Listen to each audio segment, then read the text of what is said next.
नमस्कार. काल परवाचा एका पालकांचा प्रश्न होता. आपण नीटचे फॉर्म तर आत्ता भरतोय, पण काही वेगळं रजिस्ट्रेशन, वेगळं एक्झाम, परत वेगवेगळ्या आपल्याला सध्या द्यायचं काम आहे का?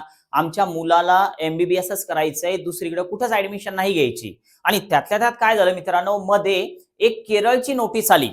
आता अजून नीटची एक्झाम पण व्हायची राहिली, रिझल्ट तर दूरचा विषय.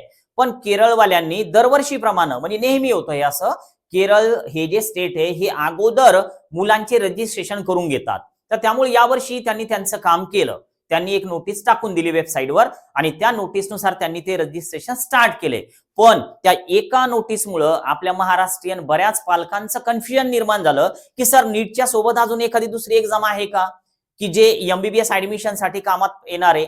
तर हे खूप महत्वाचं आहे आणि आता हा महत्वाचा विषयच आपण या ठिकाणी चर्चेला घेतोय. बघा लक्षात घ्या, तुम्हाला पण हे सगळं माहिती व्हायला पाहिजे. आपण जर फक्त महाराष्ट्राचा विचार केला तर हे 1 नंबर पासून तुम्हाला जे कॉलेज दिसतायत 7 नंबर पर्यंत, तर हे सगळे गव्हर्नमेंट एडेड मध्ये येणारे कॉलेजेस आहेत. यामध्ये कॉलेजच्या फीज आहे 1,62,100. तर ह्या ओपनच्या फीज आहे. आपण जर कुठल्या कॅटेगरीमध्ये असाल तर नक्कीच यामध्ये स्कॉलरशिप मिळते. तर त्यामुळे या ओपनच्या फीजला तुम्ही गृहीत पकडू नका. पण एक लक्षात घ्या, आपल्याला जेव्हा आपल्या विद्यार्थ्याची ऍडमिशन करायची, नेहमी लक्षात ठेवा की ओपनच्या फीजची तयारी करून ठेवा. कारण कॉलेजवाले वेळेवर जर आपल्याला म्हणत असतील की तुम्ही ओपनचा डीडी आणा, म्हणजे ओपनचे पैसे भरा आणि नंतर स्कॉलरशिप तुमच्या खात्यामध्ये घ्या, त्याच पद्धतीने आपल्याला करावं लागतं. तर त्यामुळे हा मुद्दा लक्षात ठेवा.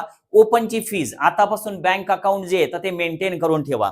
आता आपल्याकडं जे टोटल गव्हर्नमेंट कॉलेज आहेत तर जवळपास 42 कॉलेज गव्हर्नमेंट एडेड मध्ये येतात की ज्यांची फीज कमी आहे.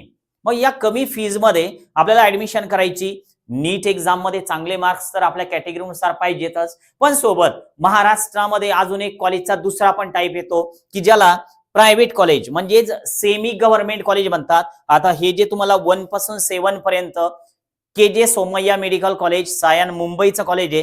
त्यानंतर सगळ्यात शेवटी जे कॉलेज घेतलेलं आहे 25 नंबरचं की जे जालना इथलं कॉलेज आहे. तर हे सेमी गव्हर्नमेंट म्हणजे प्रायव्हेट कॉलेज आहे ज्यामध्ये स्कॉलरशिप मिळते. आता स्कॉलरशिप मिळणाऱ्या कॉलेजमध्ये काही वेगळी एक्झाम द्यायचं काम असतं का? उत्तर आहे नाही. तुम्हाला कुठलीही वेगळी एक्झाम द्यायचं नाही. फक्त नीट एक्झामवरच सगळे ऍडमिशन होतात. पण कॉलेजचा अजून एक तिसरा प्रकार येतो, डीम्ड युनिव्हर्सिटीज. याबद्दल बऱ्याच पालकांच्या काही विद्यार्थ्यांच्या मनामध्ये गोंधळ असतो की सर डीम्ड युनिव्हर्सिटीच्या एक्झाम थोड्या वेगळ्या होतात का? म्हणजे नीट तर द्यायचीच, पण जेव्हा आपल्याला डीम्ड मध्ये ऍडमिशन करायची तर परत तिकडे काही वेगळी एक्झाम, परत वेगळा फॉर्म आपल्याला आतापासून भरायचं काम आहे का? तर कुठलाच फॉर्म भरायचं काम नाही. जर तुम्हाला असं काही कन्फ्युजन असेल, एकच फोकस करायचं फक्त नीट. आणि नीट एक्झाम झाल्याच्या नंतर आपल्याला काउन्सिलिंग वेगवेगळ्या करावं लागतात. काय असतं काउन्सिलिंग? तर आपल्याला त्या वेबसाईटवर जाऊन त्यांचं रजिस्ट्रेशन करावं लागतं आणि ही प्रक्रिया जवळपास वर्षभर चालते. सध्या जानेवारी सुरू आहे, आपल्याला ही ऍडमिशन प्रक्रिया डिसेंबर पर्यंत चालते आणि तोपर्यंत कुणाचं ना कुणाचं मार्गदर्शन आवश्यक असतं.